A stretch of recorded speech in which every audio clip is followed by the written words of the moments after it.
എല്ലാ സുഹൃത്തുക്കളായ സജ്ജനങ്ങൾക്കും എൻ്റെ വിനീത നമസ്കാരം. ഗോവിന്ദത്തിലേക്ക് എല്ലാവർക്കും ഹാർദമായ സ്വാഗതം. ശുഭദിനം നേരുന്നു. നമുക്കിന്ന് 32-ാം ദശകം നോക്കാം. ഇനി നമുക്ക് രണ്ടാമത്തെ ശ്ലോകം നോക്കാം. ഭഗവാൻ എവിടെയാണ് അവതരിച്ചതെന്ന് പറയുകയാണ് ഇവിടെ. ഞാൻ ആദ്യത്തെ ശ്ലോകം തുടങ്ങിയപ്പോൾ തന്നെ പറഞ്ഞിരുന്നു അതിൻ്റെ ഒരു ചുരുക്കം.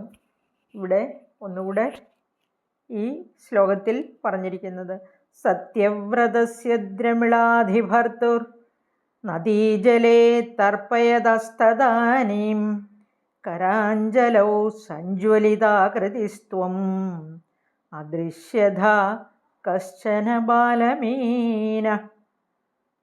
നദീജലേ തർപ്പയതഃ സത്യവ്രതസ്യ ദ്രമിളാധിഭർത്തുഃ കരാഞ്ജലൗ സഞ്ജ്വലിതാകൃതി ത്വം അദൃശ്യതാഃ കശ്ചന ബാലമീനഃ. സത്യവ്രതൻ്റെ ആ സത്യവ്രത രാജാവിൻ്റെ ദ്രമിളാധിഭർത്തുഃ ദ്രാവിഡ രാജാവായ സത്യവ്രത രാജാവിൻ്റെ കരാഞ്ജലൗ കൈക്കുമ്പിളിലാണ്. നദിയിൽ നിന്ന് ആ തർപ്പണത്തിന് ജലമെടുത്തപ്പോൾ ആ കൈക്കുമ്പിളിലാണ് കാണപ്പെട്ടത്. നദീജലേ തർപ്പയതഃ തദാനീം. അപ്പോൾ അങ്ങനെ ആ വെള്ളം കൈക്കുടുന്നതിലെടുത്തപ്പോൾ സഞ്ജ്വലിതാകൃതി ആ വെട്ടിത്തിളങ്ങുന്ന മിന്നിത്തിളങ്ങുന്ന ആകൃതിയിലാണ് ആ മത്സ്യം കാണപ്പെട്ടത്. മത്സ്യ കുഞ്ഞായിട്ടാണ് പ്രത്യക്ഷപ്പെട്ടത്. ത്വം അദൃശ്യതാഃ അവിടുന്ന് കാണപ്പെട്ടു. സത്യവ്രതസ്യ ദ്രമിളാധിഭർത്തു നദീജലേ തർപ്പയതസ്തദാനീം. തർപ്പയതഃ തദാനീമാണ് ആ വിസർഗമാണ് തർപ്പയതസ്തദാനീം. അതുപോലെ ദ്രമിളാധിഭർത്തുർ എന്ന് പറഞ്ഞിരിക്കുന്ന ദ്രമിളാധിഭർത്തുഹു അവിടെയും വിസർഗമാണ്. നദീജലേ തർപ്പയതസ്തദാനീം. കരാഞ്ജലൗ രണ്ട് അഞ്ജലി കൈ കൂപ്പി പിടിക്കുന്നതാണ്. രണ്ട് കൈകളുള്ളതാണ് കരാഞ്ജലൗ എന്ന് പറഞ്ഞിരിക്കുന്നത്. സഞ്ജലിതാകൃതി ത്വം അദൃശ്യതാഃ കശ്ചന ബാലമീന. ഇനി ഈ ശ്ലോകത്തെ ഭാഗവതത്തിൽ ഇങ്ങനെയാണ് പറഞ്ഞിരിക്കുന്നത്. ഏകദാ കൃതമാലായാം കുർവതോ ജലതർപ്പണം തസ്യാഞ്ജല്യുദകേ കാചിച്ഛപര്യേകാഭ്യപദ്യത. ഏകദാ കൃതമാലായാം കൃതമാല എന്ന നദിയിൽ കുർവതോ ചെയ്യുമ്പോൾ ജലതർപ്പണം ചെയ്യുമ്പോൾ തസ്യ അഞ്ജലി ഉദകേ അഞ്ജലി ഉദകേ ആ ജലതർപ്പണം ചെയ്യുമ്പോൾ കാചിച്ഛപര്യേകാഭ്യപദ്യത കയ്യിലെടുത്ത ജലത്തിൽ ഒരു ചെറിയ മത്സ്യക്കുഞ്ഞിനെ കാണുകയാണ്. ആ ദ്രവിഡേശ്വരൻ ദ്രവിഡ രാജ്യത്തിൻ്റെ അധിപനായതുകൊണ്ടാണ് ദ്രമിളഭർത്തുഹു എന്ന് പറഞ്ഞിരിക്കുന്നത്. അത് ഒന്നാമത്തെ ശ്ലോകത്തിൽ നമ്മൾ കണ്ടു. ഇനി അടുത്ത ശ്ലോകവും കൂടെ പറഞ്ഞു തരാം. തത ആദായ സാരാജ്ഞ ക്ഷിപ്താ രാജൻ സരോവരേ. തഥാ ആദായ സാരാജ്ഞ ക്ഷിപ്താ രാജൻ സരോവരേ തഥാവൃത്യാത്മനാ സോയം മഹാമീനോന്വവർദ്ധത. അതും അഷ്ടമസ്കന്ധത്തിൽ നിന്ന് തന്നെയുള്ള ശ്ലോകമാണ്. അതിൻ്റെ അർത്ഥം ഇപ്രകാരമാണ് കൊടുത്തിരിക്കുന്നത്. ഓരോ പാത്രങ്ങൾ മാറി മാറി വയ്ക്കും തോറും ആ പാത്രത്തിനേക്കാൾ വളരെ വലിയ ആകാരത്തിൽ അത് വളർന്നു വന്നു. അതുപോലെ തടാകത്തിൽ നിക്ഷേപിച്ചപ്പോൾ അവിടെയും തടാകത്തേക്കാൾ വലിയ ശരീരം സ്വീകരിച്ച് വളർന്നു വന്നു എന്നാണ് പറഞ്ഞിരിക്കുന്നത്. അതാണ് ഇവിടെ ഉദ്ദേശിച്ചിരിക്കുന്നത്. ക്ഷിപ്താരാജൻ സരോവരേ. അവസാനം എന്ത് ചെയ്തു? പാത്രങ്ങളിലൊന്നും കൊള്ളാതെ വന്നപ്പോൾ സരോവരം സമുദ്രത്തിൽ തന്നെ കൊണ്ടുപോയി വിടുകയാണ് അതിനെ. അതാണ് പറഞ്ഞിരിക്കുന്നത്. നമുക്കിനി മൂന്നാമത്തെ ശ്ലോകം നോക്കാം. ക്ഷിപ്തം ജലേ ത്വാം ചകിതം വിലോക്യ നിമ്നേംബുപാത്രേണ മുനിസ്വഗേഹം. ക്ഷിപ്തം ജലേ ത്വാം ചകിതം വിലോക്യ നിന്യേംബുപാത്രേണ മുനി സ്വഗേഹം സ്വൽപൈരഹോഭിഃ കലശീം ച കൂപം വാപിം സരശ്ചാൻ അശിഷേ വിഭോ ത്വം.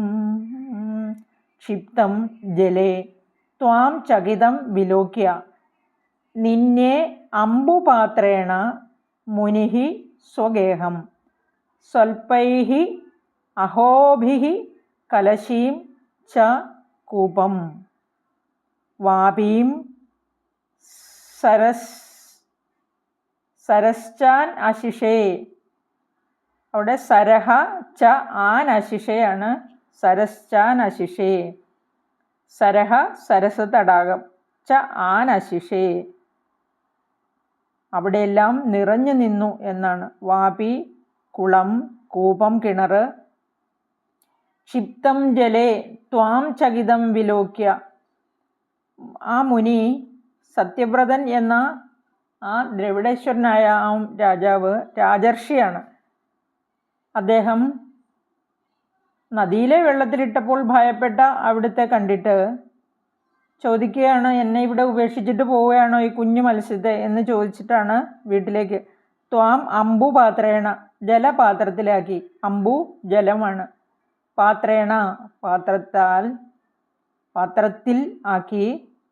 തൻ്റെ സ്വഗേഹം നിന്നെ, തൻ്റെ ഗേഹം തൻ്റെ വീട്, അവിടെ രാജർഷി ആശ്രമത്തിലാണ്, ആ തൻ്റെ ഭവനത്തിലേക്ക് കൊണ്ടുപോയി എന്നാണ്. വിഭോ സർവവ്യാപിയായ ഈശ്വര, ത്വം സ്വൽപൈഃ അഹോഭിഃ കുറച്ച് ദിവസങ്ങൾക്കകം കുടം, കലശം കുടമാണ്, പിന്നെ കൂപം കിണർ, വാപി തടാകം, സരഹ എന്ന് പറഞ്ഞാൽ കുറച്ചും കൂടെ വലിയ തടാകം. ഇവിടെ വലിയ സരസിനെയാണ് ഉദ്ദേശിച്ചിരിക്കുന്നത്. ഇങ്ങനെ ഓരോന്നിലും നിറഞ്ഞു വന്നു ശരീരം വളർന്ന്. സ്വൽപൈരഹോഭി കലശീം ച കൂപം വാപിം സരശ്ചാൻ അശിഷേ വിഭോ ത്വം. ത്വം അവിടെ നിന്ന് വളർന്ന് വലുതായി വന്നു എന്ന് പറഞ്ഞിരിക്കുകയാണ്. ക്ഷിപ്തം ജലേ ത്വാം ചകിതം വിലോക്യ നിന്യേംബുപാത്രേണ മുനി സ്വഗേഹം സ്വൽപൈരഹോഭിഃ കലശീം ച കൂപം വാപിം സരശ്ചാൻ അശിഷേ വിഭോ ത്വം. നമുക്ക് 4-ാമത്തെ ശ്ലോകം നോക്കാം. യോഗപ്രഭാവാത് ഭവദാജ്ഞയൈവ നീതസ്തതസ്ത്വം മുനിനാ പയോധിം പൃഷ്ടോ മുനാ കൽപ്പദിദൃക്ഷുമേനം സപ്താഹമാസ്വേദി വദന്നയാസി. തതഃ ഭവദാജ്ഞയാ ഏവ ഭവദാജ്ഞയൈവ ഭവദാജ്ഞയാ ഭവത് ആജ്ഞ അവിടുത്തെ ആജ്ഞ കൊണ്ട് എന്നാണ്. ആ ഭഗവാന്റെ ആജ്ഞ കൊണ്ട് തന്നെ. ആജ്ഞയാ ഏവ മുനിന ആ മുനിയാൽ യോഗപ്രഭാവാത് ആ യോഗശക്തി കൊണ്ട്, യോഗമായ ശക്തി കൊണ്ട്, ഭഗവാന്റെ ആ പ്രേരണ കൊണ്ട് തന്നെ, ശക്തി കൊണ്ട് തന്നെ പൃഷ്ടോ മുനാ കൽപ്പദിദൃക്ഷുമേനം സമുദ്രത്തിലേക്ക് നയിക്കപ്പെട്ട പയോധിം നീതഃ ത്വം നീതസ്തതസ്ത്വം മുനിനാ പയോധിം. പയോധി സമുദ്രമാണ്. ആ സമുദ്രത്തിലേക്ക് തന്നെ വീണ്ടും നയിക്കപ്പെട്ടു. അമുനാ പൃഷ്ടഃ എവിടെ നിന്നാണ് മത്സ്യത്തെ കിട്ടിയത്? സമുദ്രത്തിൽ നിന്നല്ലേ. അപ്പോൾ വീണ്ടും അങ്ങോട്ട് തന്നെ സത്യവ്രതനാൽ അഭ്യർത്ഥിക്കപ്പെട്ടവനായിട്ട് എന്ന് പറഞ്ഞാൽ അദ്ദേഹം പറഞ്ഞു, നിന്നെ ഞാൻ തിരിച്ച് സമുദ്രത്തിൽ തന്നെ കൊണ്ടുപോയി വിട്ടേക്കാം എന്ന് പറഞ്ഞ് കൊണ്ടുപോവുകയാണ്. കൽപ്പദിദൃക്ഷും യേനം അദ്ദേഹം പ്രളയം കാണാൻ കൊതിക്കുന്നു എന്നാണ്. ദിദൃക്ഷു എന്ന് പറഞ്ഞാൽ കാണാൻ ആഗ്രഹിക്കുന്നവൻ, ആഗ്രഹമുള്ളവൻ. കൽപ്പദിദൃക്ഷും ആ കൽപ്പാന്തകാലത്തിൽ ഉണ്ടാകുന്ന ആ പ്രളയം കാണാൻ ആഗ്രഹിക്കുന്നവനായ അദ്ദേഹത്തോട് സപ്താഹം ആസ്വൈതി വദന്നയാസി. ഇവിടെ 7 ദിവസം കാത്തിരിക്കാൻ പറഞ്ഞു. എന്തിനാണ് 7 ദിവസം കാത്തിരിക്കാൻ പറഞ്ഞത്? പൃഷ്ഠോ മുനാ കൽപ്പദൃക്ഷുമേനം. ആ കൽപ്പാന്തത്തിൽ ഉണ്ടാകുന്ന പ്രളയം കാണാനായിട്ട് കാത്തിരിക്കാൻ പറഞ്ഞു. ഭഗവാൻ സമുദ്രത്തിലേക്ക് വിട്ടില്ലേ, പിന്നീട് കാണാൻ കഴിഞ്ഞില്ലല്ലോ. അതുകൊണ്ടായിരിക്കും 7 ദിവസം കഴിഞ്ഞ് കാണണമെന്ന് പറഞ്ഞത്. ആ കാണാൻ 7 ദിവസം വരെ കാത്തിരിക്കുക. ഭാഗവതത്തിലെ കഥ ഞാൻ തുടക്കത്തിലേ പറഞ്ഞിരുന്നു. ഒരു കപ്പൽ കാണും, കപ്പലിൽ കയറി എല്ലാവരെയും കൂട്ടി വരാനൊക്കെ പറഞ്ഞത് ഞാൻ ശ്ലോകത്തിൻ്റെ ഈ ദശകത്തിൻ്റെ ആരംഭത്തിലേ പറഞ്ഞിരുന്നു. അപ്പോൾ പ്രളയം വന്ന് മൂടുമ്പോൾ ആ കപ്പലിനെ ആ മത്സ്യത്തിൻ്റെ കൊമ്പിൽ കെട്ടി കോർത്തുകൊണ്ട് വലിച്ചുകൊണ്ട് പോകും. അങ്ങനെ സർവാത്മാവും സർവപ്രിയനുമായ ഭഗവാന്റെ പാദകമലങ്ങളെ ആശ്രയിക്കുന്നത് മറ്റ് ഒന്നിനെ ആശ്രയിക്കുന്ന പോലെയല്ല അല്ലേ? എല്ലാവരും ആശ്രയിക്കുന്നത് ഭഗവാന്റെ തൃപ്പാദങ്ങളെ മാത്രമാണ്. അങ്ങനെ ആശ്രയിക്കുന്നവരെയാണ് ഈ ദിവ്യരൂപം കാണിച്ചു കൊടുക്കുന്നത്. ആ ഭഗവാന്റെ രൂപം കാണാനുള്ള ഭാഗ്യം സത്യവ്രതനുണ്ടായി. തന്നിൽ ഏകാഗ്ര ഭക്തിയോടെ ആ ഭജിക്കുന്ന ജനത്തിന് എന്ത് കാര്യവും ചെയ്തു കൊടുക്കും ഭഗവാൻ. ഇവിടെ ആ പ്രളയ ജലത്തിൽ വലിയ ആകാരമല്ലേ ഇപ്പം മത്സ്യത്തിന്, ആ പ്രളയ ജലത്തിൽ കളിക്കുന്നവനായിട്ടാണ് മത്സ്യാവതാരം സ്വീകരിച്ച് ഭഗവാൻ അവതരിച്ചിരിക്കുന്നത്. രാജാവ് ഭഗവാനെ കാണാൻ, ആ ഭഗവാന്റെ രൂപം ദർശിക്കാൻ ആഗ്രഹിച്ചപ്പോൾ പറഞ്ഞു, ആ നൗകയിൽ, ഒരു നൗക എന്ന് പറഞ്ഞാൽ വള്ളം, കപ്പൽ, വലിയ എല്ലാവർക്കും പ്രളയത്തിൽ സഞ്ചരിക്കാൻ പാകത്തിന് ആ കപ്പലിൽ കയറി ഇരിക്കാൻ പറയുകയാണ്. യോഗപ്രഭാവാത്, ഭഗവാന്റെ ആ മായാശക്തി കൊണ്ട്, ആ ഭഗവാന്റെ പ്രേരണ കൊണ്ട് വളരെ വലിയൊരു കപ്പൽ അങ്ങയുടെ സമീപത്ത് എത്തിച്ചേരും. അവിടുന്ന് അപ്പോൾ സർവ്വ ഔഷധികളുടെയും ബീജങ്ങൾ ശേഖരിച്ച് സപ്തർഷിമാരോടുകൂടി ഋഷി തേജസ് കൊണ്ട് ആ കപ്പലിനകത്തുള്ള അന്ധകാരം നീങ്ങിപ്പോകും എന്നാണ് പറഞ്ഞിരിക്കുന്നത്. കപ്പൽ ചാഞ്ചാടുമ്പോൾ ഭഗവാൻ എന്ത് ചെയ്യണം? വാസുകിയാകുന്ന മഹാസർപ്പത്തെ കൊണ്ട് ആ നൗകയെ എൻ്റെ കൊമ്പിൽ ബന്ധിക്കുക. ഇതെല്ലാം ഭഗവാന്റെ മായ കൊണ്ട് സംഭവിക്കുന്നതാണ്. അല്ലെങ്കിൽ കപ്പലിനെ വാസുകിയെ കൊണ്ട് ബന്ധിക്കാൻ സാധിക്കുമോ ആർക്കെങ്കിലും? ആ കപ്പലിനെ ഞാൻ ബ്രഹ്മാവിൻ്റെ രാത്രി കഴിയുന്നത് വരെ വലിച്ചുകൊണ്ട് പോകാമെന്ന് ഭഗവാൻ പറയുകയാണ്.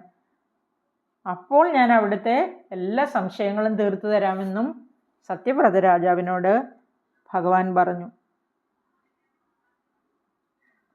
യോഗപ്രഭാവാത് ഭവതാജ്ഞയൈവ, ഭവാന്റെ ആജ്ഞ ഒന്നുകൊണ്ട് മാത്രം. നീതസ്തതസ്ത്വം മുനിനാപയോധിം, പുനഃ വീണ്ടും ആ സമുദ്രത്തിലേക്ക് കൊണ്ടുചെന്ന് വിടുകയാണ്. ആദ്യം സമുദ്രത്തിൽ നിന്ന് കിട്ടിയ ആ നിന്തിരുവടി ആയ മത്സ്യക്കുഞ്ഞിനെ വീണ്ടും വളരെ വലിയ ആകാരമായി തീർന്നതുകൊണ്ട് അവിടുത്തെ ആജ്ഞ കൊണ്ട് തന്നെ, അവിടുത്തെ മായാശക്തി കൊണ്ട് തന്നെ വീണ്ടും സമുദ്രത്തിലേക്ക് കൊണ്ടുപോയി വിട്ടു. പൃഷ്ഠോ മുനാ കൽപ്പദൃക്ഷുമേനം. എന്നിട്ട് സത്യവ്രതൻ ആ പ്രളയം കാണാൻ ആഗ്രഹിച്ചു. 7 ദിവസം കാത്തിരിക്കുക എന്ന് പറഞ്ഞുകൊണ്ട് അദ്ദേഹം മറഞ്ഞു പോവുകയാണ് ഭഗവാൻ. ഇവിടെ ആ സത്യവ്രതൻ ഇങ്ങനെ പ്രാർത്ഥിക്കുന്നത് കൊടുത്തിട്ടുണ്ട്. നൂനം ത്വം ഭഗവാൻ സാക്ഷാദ്ധരിർനാരായണോ വ്യയ, അനുഗ്രഹായ ഭൂതാനാം ധത്സേ രൂപം ജലൗകസാം, സർവേ ലീലാവതാരാസ്തേ ഭൂതാനാം ഭൂതി ഹേതവ, ജ്ഞാതുമിച്ഛാമ്യതോ രൂപം യദർത്ഥം ഭവതാ ധൃതം. ആ ശ്ലോകത്തിൻ്റെ അർത്ഥം ഇപ്രകാരമാണ്. അനുഗ്രഹായ ഭൂതാനാം തത്സേ രൂപം ജലൗകസേ. അല്ലയോ ജഗദീശ്വര, അവിടത്തേക്കായിക്കൊണ്ട് നമസ്കാരം. അവിടുത്തെ കൃപാകടാക്ഷമാകുന്നു ഭക്തന്മാർക്കുള്ള മോക്ഷപ്രാപ്തിക്കുള്ള കാരണം. അവിടുത്തെ സർവ്വലീലാവതാരങ്ങളും പ്രാണികളുടെ ക്ഷേമത്തിന് വേണ്ടിയാണല്ലോ എന്ന് ഭഗവാനോട് പറയുകയാണ്. ആ മത്സ്യം പറഞ്ഞത് കേട്ടിട്ട് ഈ സത്യവ്രതൻ ആ മായാശക്തിക്ക് അടിമയായി ഭഗവാന്റെ പ്രേരണ കൊണ്ടാണ് മത്സ്യാകൃതിയോടുകൂടി ഞങ്ങളെ മോഹിപ്പിക്കുന്ന അവിടുന്ന് ആരാണെന്ന് പറയണമേ. ഇത്രയും വീര്യത്തോടു കൂടിയ ഒരു ജലജീവിയെ ഞാൻ ഇതിനു മുമ്പ് കണ്ടിട്ടില്ല. ഒരു നാൾ കൊണ്ട് അവിടുന്ന് ശതയോജന വിസ്താരത്തോടു കൂടിയ തടാകമായി തീർന്നു. തടാകത്തിൻ്റെ അത്രയും വലുതായി വളർന്നു.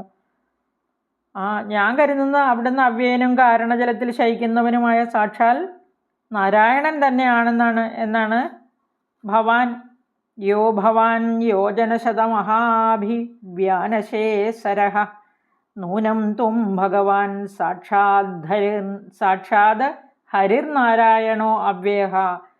സാക്ഷാത് ഹരി നാരായണൻ തന്നെയാണെന്ന് ഞാൻ വിചാരിക്കുന്നു. അനുഗ്രഹായ ഭൂതാനാം ധത്സേ രൂപം ജലൗകസാം. ഭക്തന്മാരെ അനുഗ്രഹിക്കുന്നതിനായിക്കൊണ്ടായിരിക്കും ഈ ജലജീവിയായ രൂപത്തെ ധരിച്ചിരിക്കുന്നത് എന്ന് സത്യവ്രതൻ പറഞ്ഞിരിക്കുന്നു. ഇങ്ങനെയാണ് ആ ശ്ലോകത്തിൻ്റെ അർത്ഥം കൊടുത്തിരിക്കുന്നത്. നമുക്കിനി അടുത്ത ശ്ലോകം അടുത്ത വീഡിയോയിൽ നോക്കാം. എല്ലാവർക്കും നന്ദി, നമസ്കാരം. ഭഗവാൻ ഗുരുവായൂരപ്പൻ അനുഗ്രഹിക്കട്ടെ. എല്ലാവർക്കും ഇന്നത്തെ ദിവസം സമാധാനവും സന്തോഷവും ഐശ്വര്യവും നിറഞ്ഞതാകട്ടെ.